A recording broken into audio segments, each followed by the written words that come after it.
All right, I think we're up and recording. This is your instructor, John Sargent. It's a pleasure to be posting today with this video. As you might have noticed, the ones that have been up here so far in this class are actually completed from last semester, so I hope we haven't been confusing with perhaps the dates. But I wanted to have an original post today, and we'll be doing original posts the rest of the semester. And I'd like to be providing feedback within this format about how the class is progressing, of course, based on how people are doing. It's been a great pleasure so far this semester in reading the discussion posts. I think people have done overall an admirable job with those. There is a bit unevenness with our discussion posting, as we've emphasized here over the last week or two. It really is important that you're not waiting to post until the last day, the last hour, the last minute. Really, you owe it to your colleagues in this format with the class in contributing original insight, your own experience, your thoughts in a timely fashion. Lots of learning in this class takes place with these discussion boards. It should be taking place in the discussion boards. It's just not reading the text. This is our really one opportunity to interact, not on a real-time basis, but something close to it through those discussion boards. In master's programs, as a general rule, you're going to learn more from your colleagues, your fellow students, than from the instructor or for the text. So we take those discussion boards very, very seriously. And again, you owe it to your colleagues to make sure that you're doing a good job on those and posting substantive content. Think about those, and this is what most people are doing. With each of those discussion boards, you should have a primary post sometime before the last day that they're due, providing your own original insight and thought based on your review of materials and a review of your managerial experiences and experience in organizations, and posting quality material there. And then after that initial post, you can certainly follow up after having read what your colleagues have been doing. So discussion boards, extremely important. All right, it is Monday.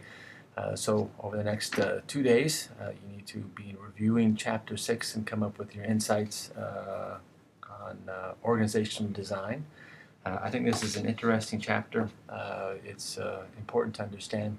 This is particularly important to me, given right now that the university is merging with UT Brownsville, and we're going to have a medical school. The organizational design challenges with this new university are substantial.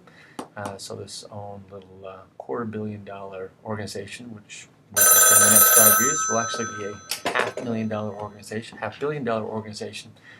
These organizational design factors are critical. So that's in play, so perhaps think a little bit about that when you're going through Chapter 6 in the organizational design.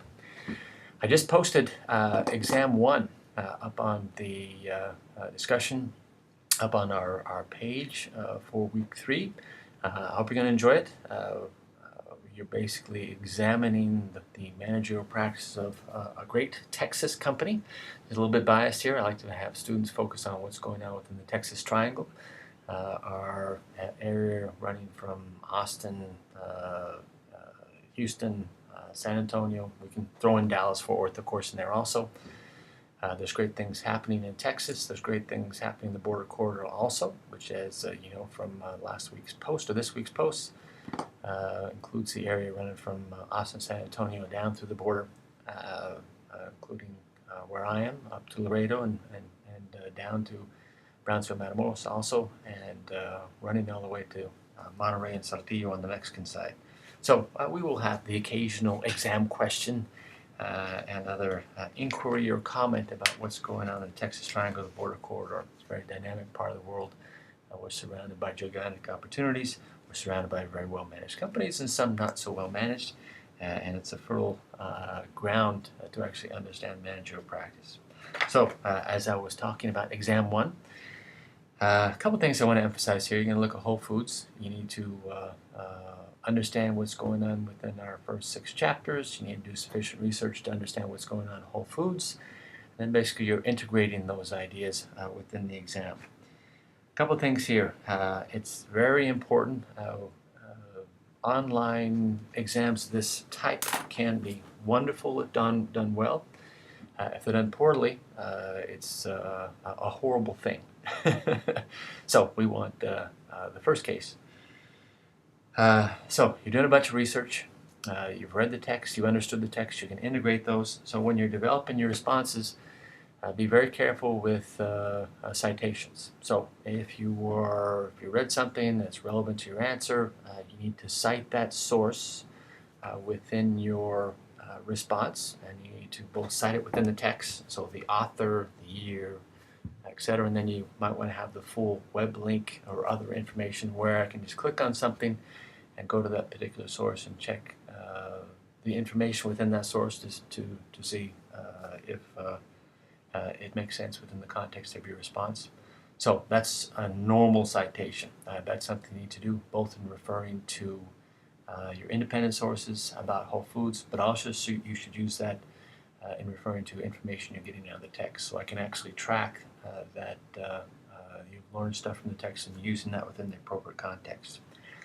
So another thing, if you are directly cutting and pasting from a particular source from the text or from external sources, you need to, of course, provide that citation, but also put that cut and paste part directly in quotation, so it's clear that that's not your own work, that's directly cut and pasted from other sources.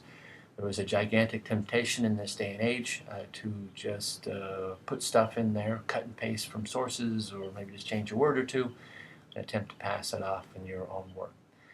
If after reading your exam, I don't see proper citation or sufficient contribution of your own versus other people's, I will do a couple things. I will run that through a program we have available that basically goes out there and looks at what you've written and compares it to the universe out there on the internet and provides me a report of the originality of your work or lack thereof.